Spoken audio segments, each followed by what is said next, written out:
এখানে 2ab মানে a square আর b স্কোয়ার এই দুটাকে আগে আনতে হবে, minus a square plus 2ab আর মাইনাস b স্কোয়ার, এই তিনটা হয়ে গেল। এটা আর এটা পরে থাকবে প্লাস c স্কোয়ার। এরপর ওইটা প্লাসের টার্মটা আগে নিয়ে আসি, আর এই তিনটা টার্ম থেকে আমি মাইনাসটা কমন নিয়ে নেব। এই তিনটা টার্ম থেকে মাইনাসটা কমন, a স্কোয়ার মাইনাস মাইনাসে প্লাস 2ab, এখানে প্লাস মাইনাসে মাইনাস b স্কোয়ার।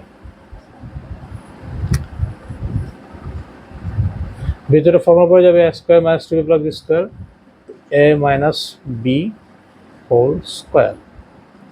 এবার হচ্ছে গিয়ে a square minus b square formula, a plus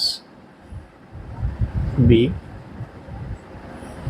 a মানে এখানে c, a minus b, minus b রাখার সময় এটা প্লাস হয়ে যাবে, ব্র্যাকেটটা যখন তুলবো তখন মাইনাস হচ্ছে প্লাস হয়ে যাবে। কমপ্লিট। কবে করেন এটা?